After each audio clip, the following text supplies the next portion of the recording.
What's up, my friends? 915 Mang here, on my way to Tim's house to pick up a AI rail.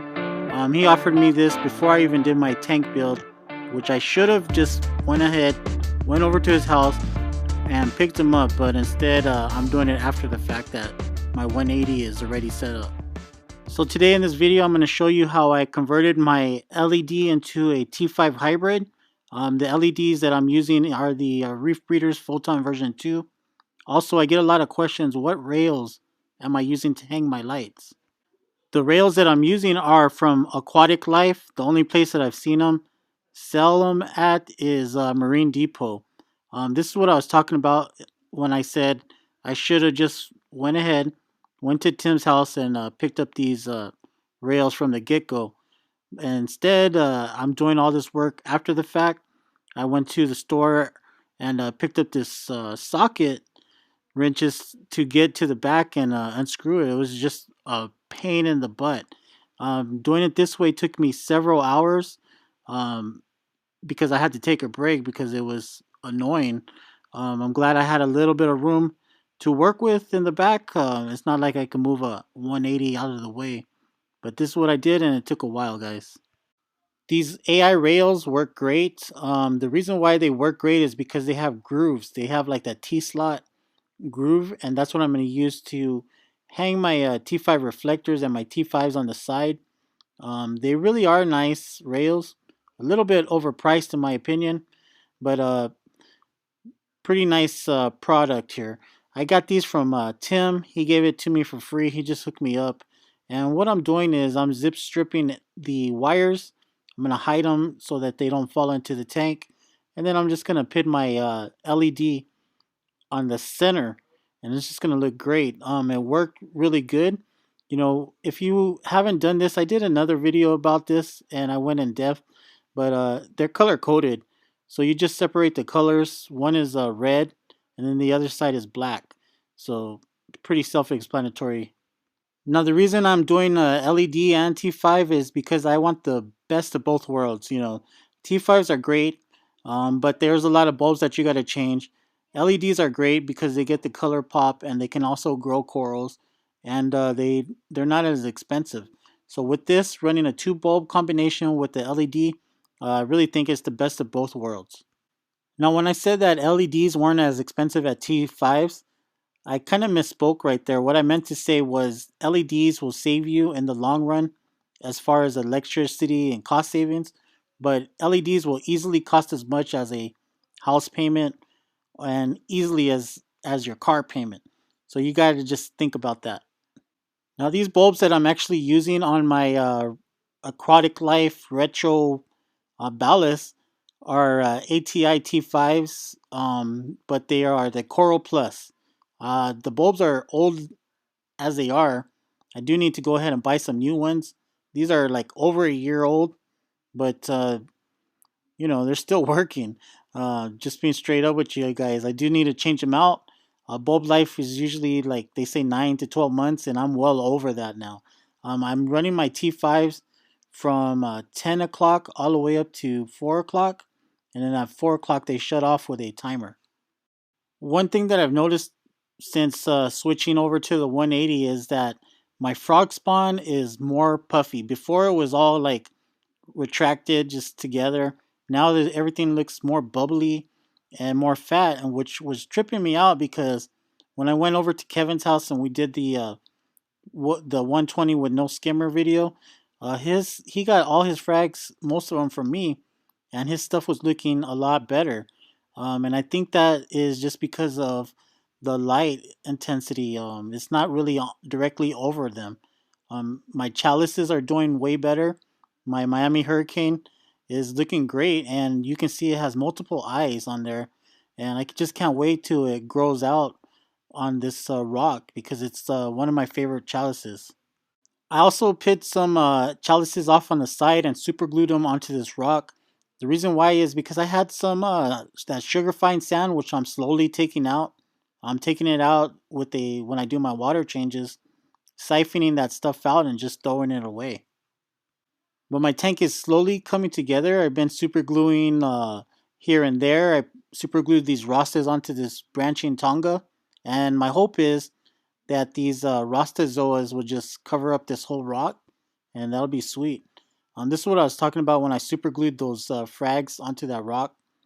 Um, they were just flipping over. That sugar flying sand would get to them and just start destroying the tissue. But this looks really great at night. I'll probably do a gel video later on, and you guys can check it out and see what I'm talking about when the colors pop. Some super glue. I've been using the Home Depot super glue. It's just cheap stuff, gel. But I'm gonna go ahead and order some BSI. I really like the BSI. I think it's the best, but I just haven't ordered. I went to the store to get something quick, and as you can see, some of those frags have fallen off the live rock. The next thing that I want to say is I've been seeing these videos on Marine Depot, and they have some kind of like plastic putty that you can heat up in water, and then it's not even boiling water. It's just like hot, warm water, and after you heat it up, you can mix it up with your hands and use that. Uh, and it's supposed to not kill your skin or anything like that.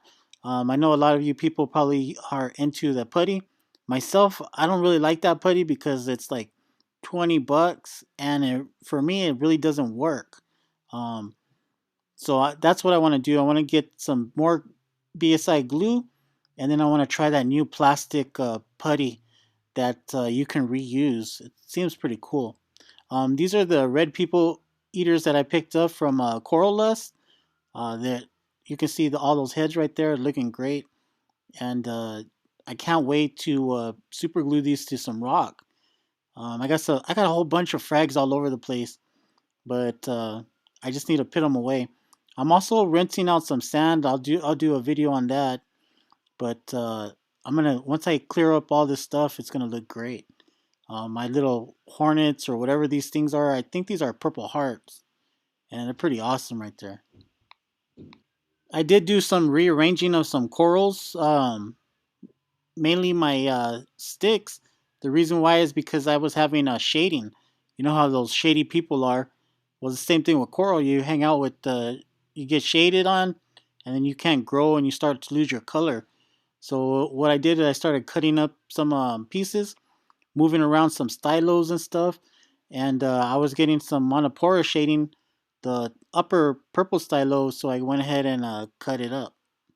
One thing that I would have wish I would have thought about is the placement of the Montipora. When I got the little Montiporas, there were tiny little frags, and as you can see, they've grown pretty big and they shade a lot of stuff.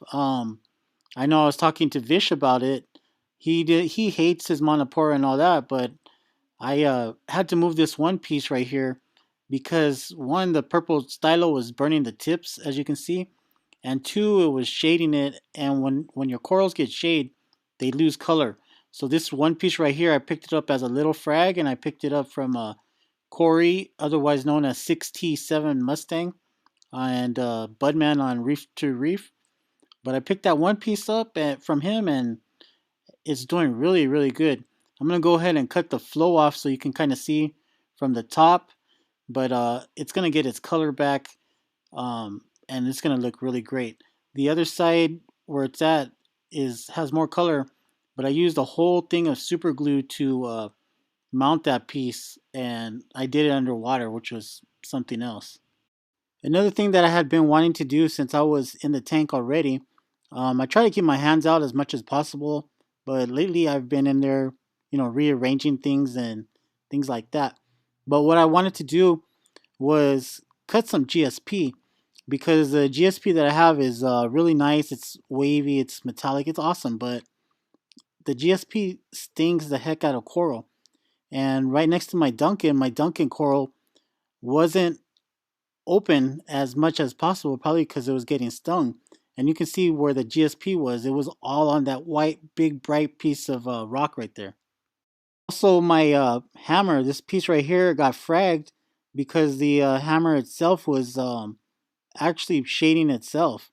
So this part was looking a little pale, and I got the bone cutters and I snipped off a little branch underneath this huge colony that I have right there. That started off from a little tiny frag, and then just started sprouting out multiple heads and all that. And you can see right there, that's where one was dying, and right next to it, I went ahead and got the bone cutters and cut it out.